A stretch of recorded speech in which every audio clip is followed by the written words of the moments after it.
Welcome back to How to Fingerprints. This month we're going to take another look at 3 comparisons. These are a little bit more challenging than last time, but hopefully you'll enjoy the walkthrough of these latent prints from analysis, comparison, and evaluation. So let's get started.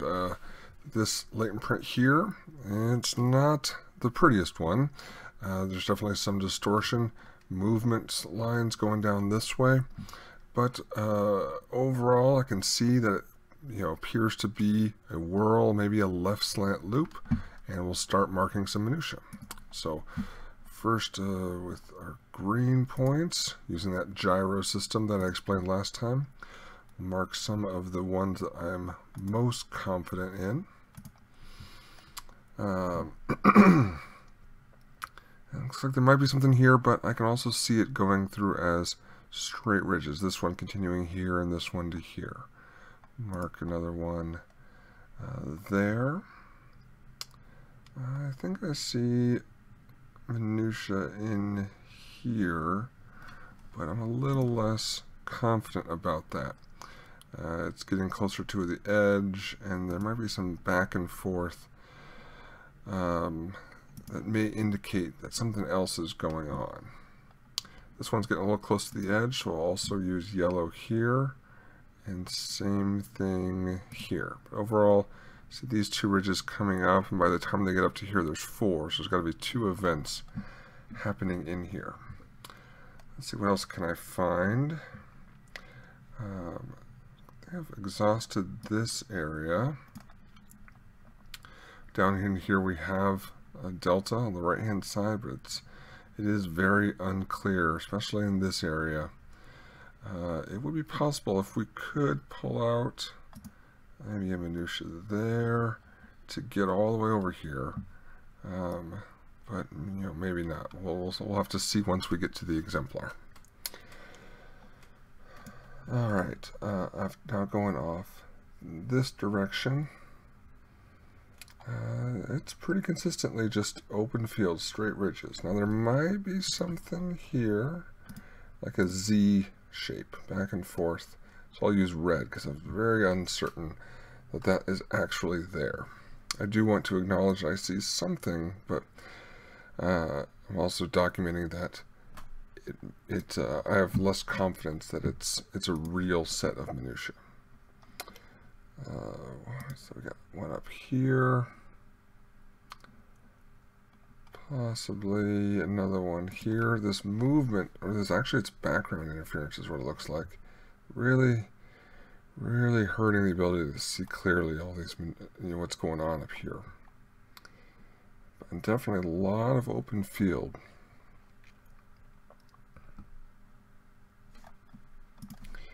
Mark another red one. Oh, somewhere in here. And these are tough to see.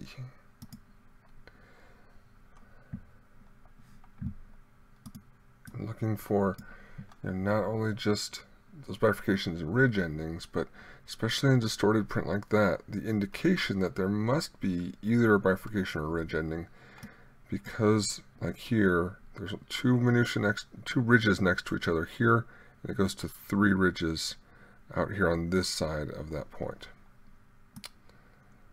All right, I think I've got about as much as I can mark out on this one, so we'll bring up the exemplars.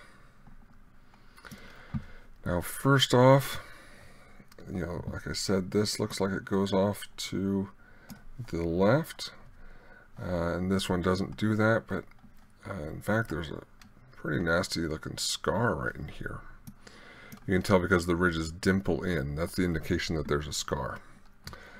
So I'll still give it a look. I'm not really seeing anything possible that could be this. This is going to be my first set of target group minutia. These 2 right here that form a long enclosure. And that's going to be about 1, 2, 3, or 4 above the core. So here being the core, this is right in that scar area. So I don't think that's going to be it. So continue on to the next finger. Same kind of thing.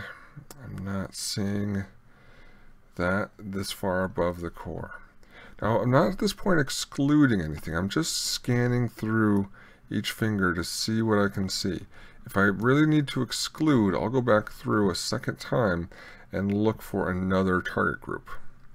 Okay, I'm not seeing that here. Move on to the next one. No enclosure again, just above the core. Even though these are going opposite directions, I'm still going to at least take a look at each finger. Here, still going the wrong way, but no enclosure here above the core. So now we'll go down to the left hand. Being a left loop, this is more likely where it is. Right now I'm just doing a complete search, looking at each finger in order. Down the road I'll go through some clues into smart searching so that we start looking at the fingers that are more probable to have this pattern of moving to the left. That'll be in a later video though. Alright, so again, no enclosure right above the core. That's my first target group. Oh, here we go. This looks promising. Let's switch to green because that's what these features are. So here's that long enclosure. Now here I'm supposed to go up from the left side, one to the second, to see a bifurcation. Not seeing it here. There's no other enclosure in this area, so I'll still keep on moving to the next one. Here again, nothing right above this enclosure, this core. And then finally, right here, still nothing there. Alright, so at this point, I'm not seeing the similarities that would lead me to an identification. But before I say exclusion, that this fingerprint, this latent here on the left, was not made by this print here on the right, I do want to go through and really prove that exclusion to myself. So this is still my first target group. I'm going to look for this one, but I'm also going to be looking to the right of the core here, a pretty large section of open field. This whole area here should be pretty open to the right of the core, with the exception of some possible here and here. I didn't mark the first time, so let me actually use orange just in case, just to indicate I have looked at the exemplar now. I still don't think these are, they'd be red or yellow at the best in this area of the print, but still further on to the right of the core, it should be a pretty large open field. So go back to this one. Now with scars, again, it's tough because we have to consider maybe the latent was left before this scar was.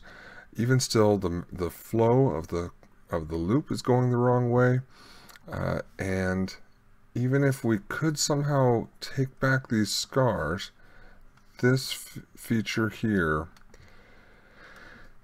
this is maybe the best we could do in this area, and then there's going to be another feature that should be right there. There's nothing else really that would indicate that this is from the same print. Even still moving, if we could rotate this and move out in this direction, which would be the equivalent of moving out in this direction, we have this feature here, and it looks like maybe one or more than one in this area as well, indicate that it's not this finger here. All right, so moving on to the next one. Again, we didn't have this enclosure in this area. I'll even look way up here just in case, and then still move out, you know, about 1, 2, 3, 4, 5, 6, between 5, 6 and 10, 12 minutia to the right of the core. Should be a pretty open field.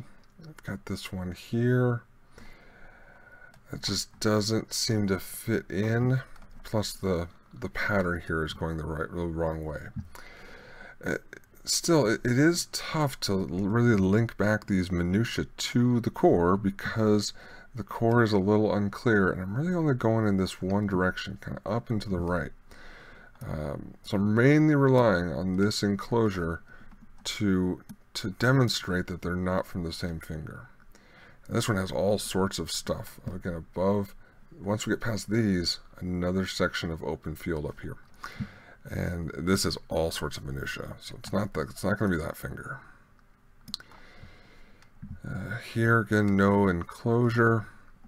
Large open field up here, but going out this way from the core to the right, quite a few minutia that just aren't lining up here. Plus these are going and coming, ending down.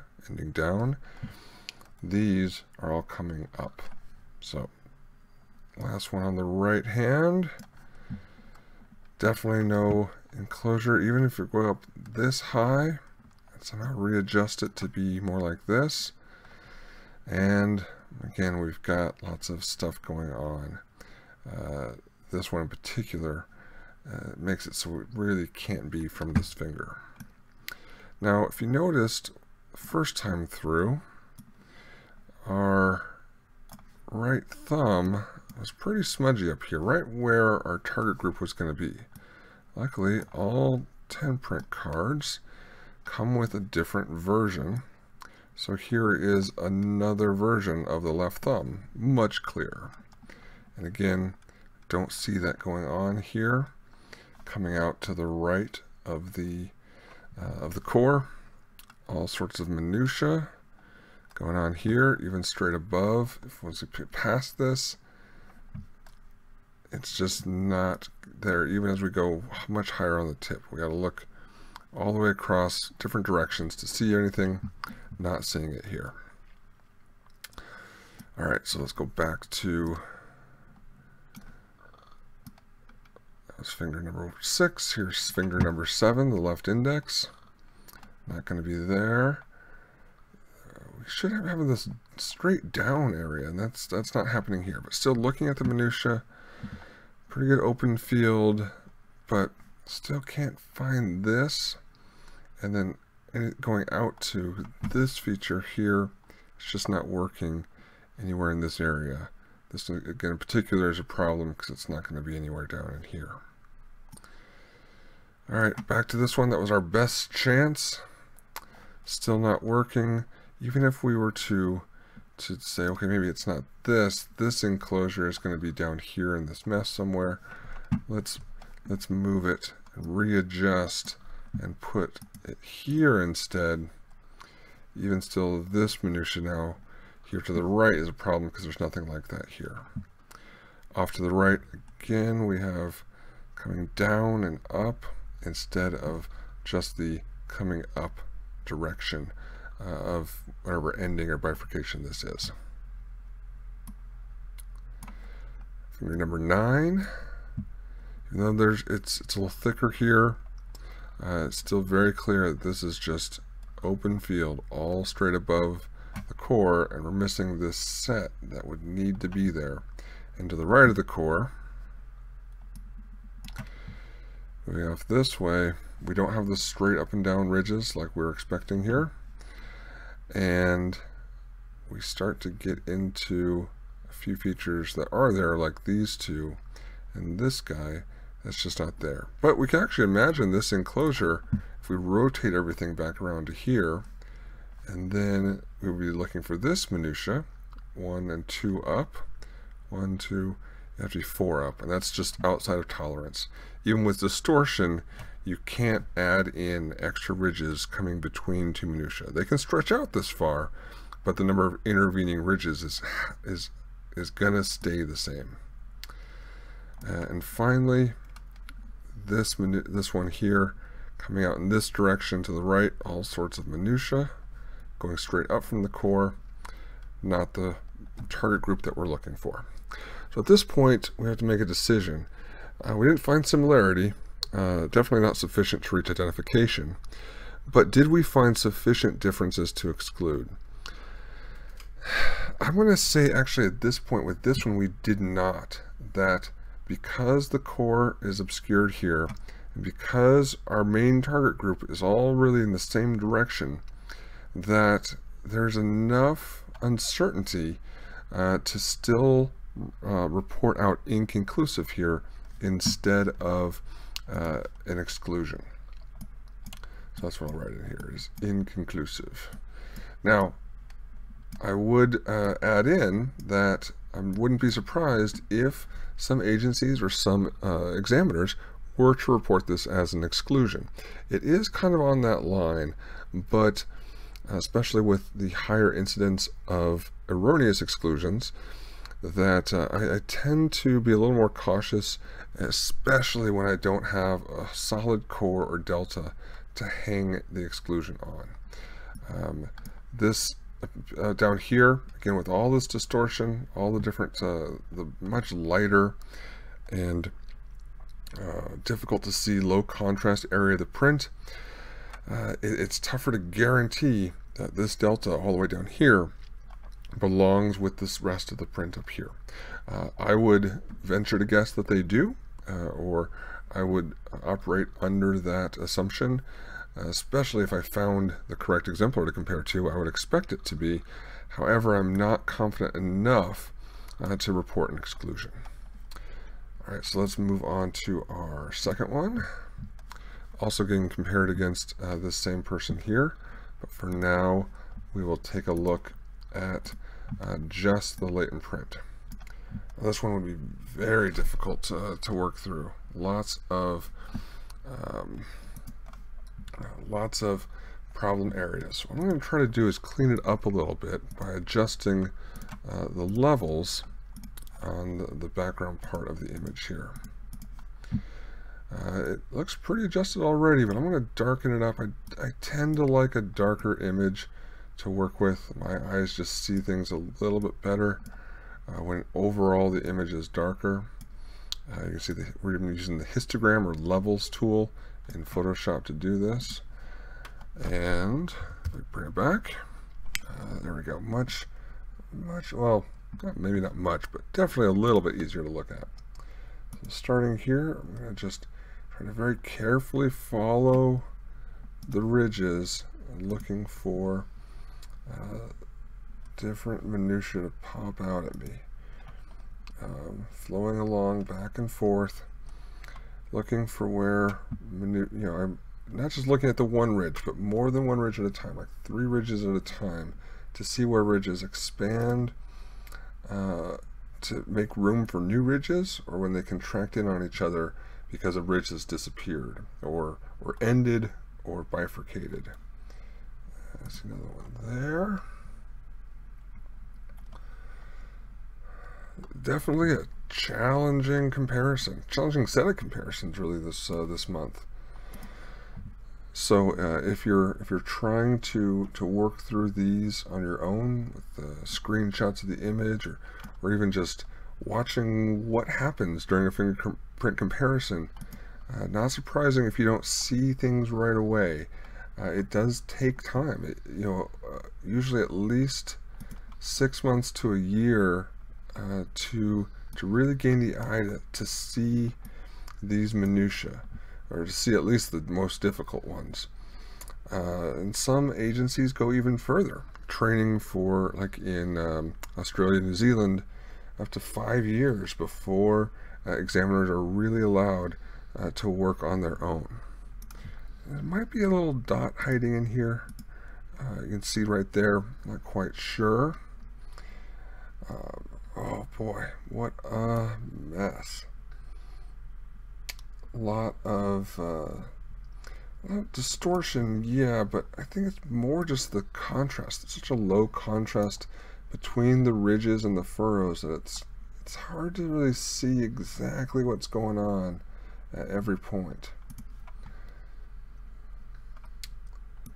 Alright, I thought I saw another one up here. This is interesting. It looks like this might end right here, but I think it's just a space where the ridge didn't fully touch.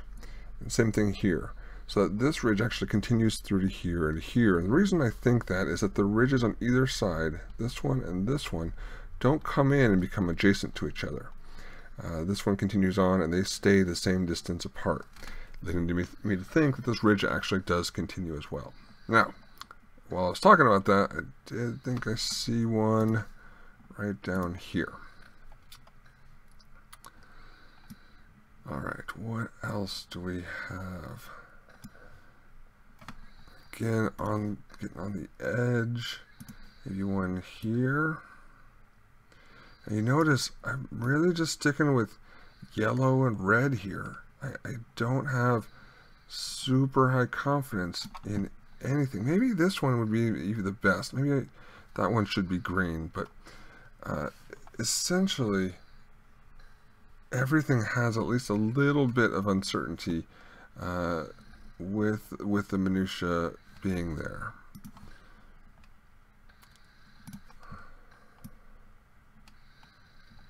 All right, so there's more up here, but that's getting so far away. I think we should be set with the minutia we have here. Now, the next challenge is target group. We do have a core pretty solid, so I'm going to work down from here to this one and also to these two as my target groups. I'll also look out to the right for a pretty good open field, but that's really the area I'm going to focus in because I don't really have a delta, and from the core I can't really go up or to the left with as much clarity as I can go down and to the right. So let's bring back our exemplar set. Start back at number 1. Here we'll try to see if we can maybe find the differences, right away between our latent and exemplar, so we don't have to go through a second time. Now this one here, I'm moving down, a lot of space between the core and wherever delta might be down in this area. Here it's super close. I should be able to go out just 5 or 6 ridges from the core and find a delta. Definitely not there. If I come down in this direction, or down in here, I come right away to a bifurcation that's not present, and I don't have these two features facing the same direction. Not even sure at this point if these are bifurcations or ridge endings. It doesn't really matter at this point. Just that I gain ridges as I move from the top to the bottom. Definitely not there. All right. Finger number 2. Again, going the wrong way, and right next to it I should be able to see this delta. And the core, it's a little fuzzy, but I really do think I have it here. And coming down the 1, 2, 3, 4, and 5 ridges to these 2 points, it's just not there. It's just not going to work. This is going the correct direction, moving off to the right as well. But again, having a delta right here, this close to the core, that's going to be difficult to hide even with all this distortion or low contrast over here in the latent print. So it just can't be this finger either. Looking at the minutia, again, these two, they'd have to be down here and somehow a delta hiding in there. It's not going to be this one either. Alright, again, a little bit better count from core to delta, but still far short of the count here between core and delta. And looking at these features here, nope, not going to be there. This one in particular is out where this has an open field. Especially, this and this and this, lots of features out here to the right that aren't lining up.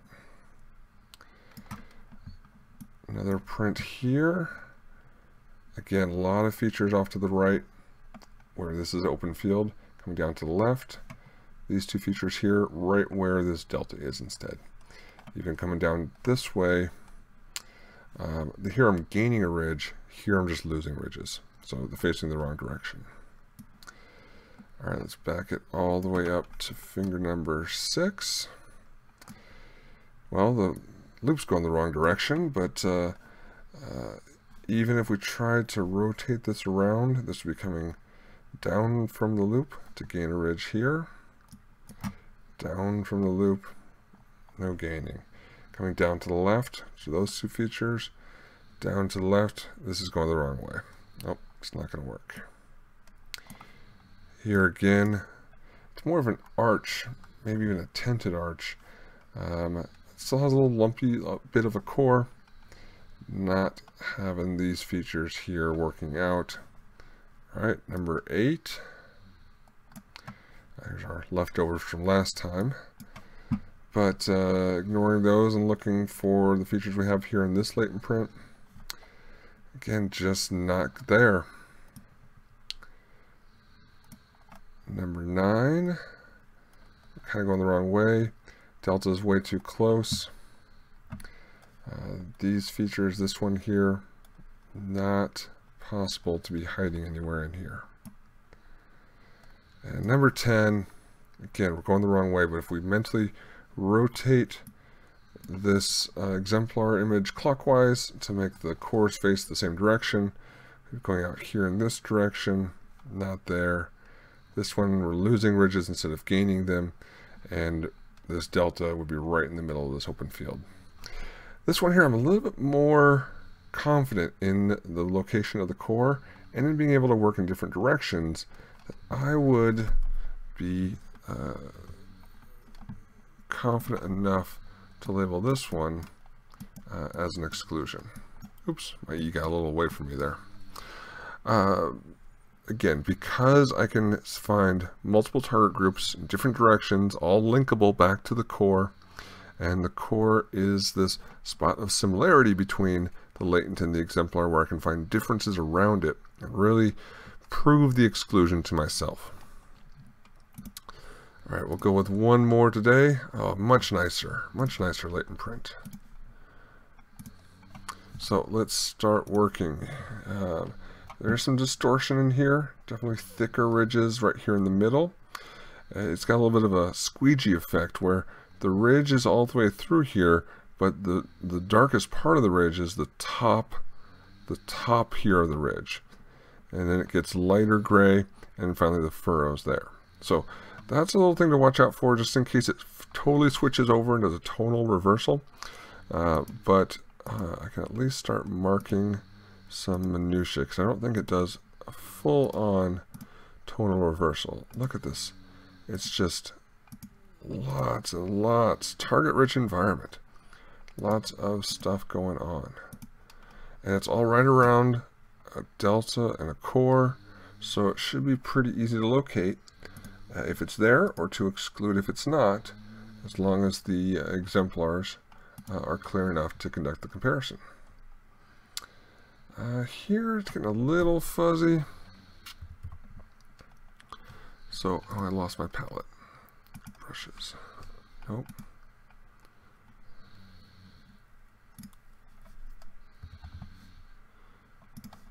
It's getting a little fuzzy, so I'm going to mark some of these in yellow. I think this is a little back and forth. There's definitely something there. I'm just not sure if it's a bifurcation or an ending, but it still gets a green because I know something happened. Down in here, I'll switch back to yellow. Looks like I'm losing something there. Kind of goes down to here, maybe another one there, right on the edge. Oh, something there. Switch back to green for that one.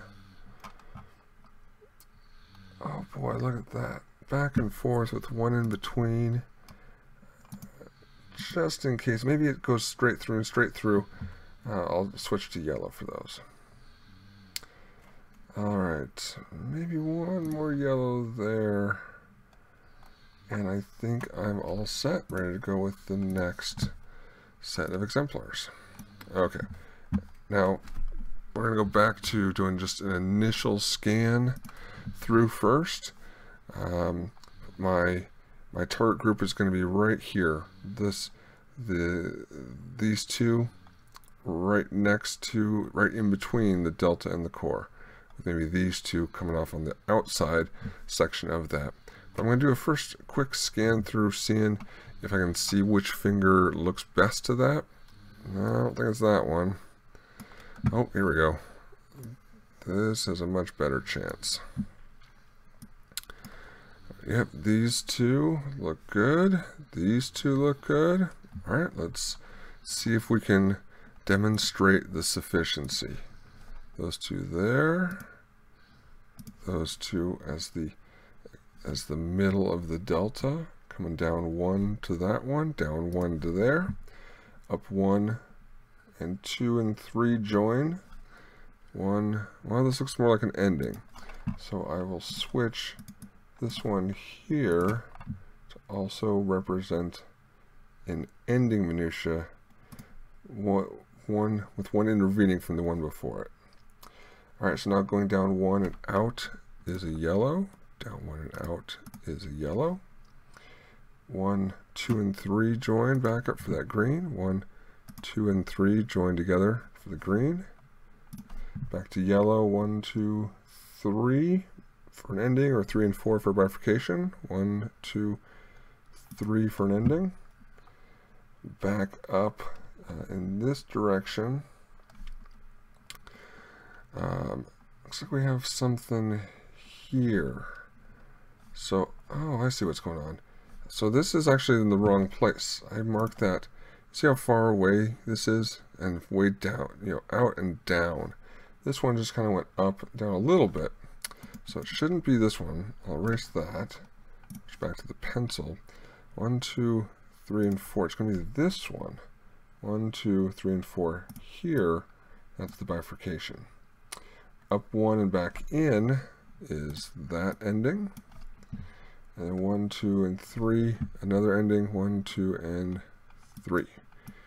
Kind of looks like it might be a bifurcation as well, but we have it marked as an ending, so we're going to stick with that. Back to green, we have from one of our initial points, skip 1 to there. Oh, actually, more like a bifurcation. Again, it's hard to tell sometimes right away from just looking at one version of the print, but I can also see that as a bifurcation. The ridges and furrows, really are three-dimensional shapes, three-dimensional objects on the fingers when they touch a two-dimensional surface and leave this print.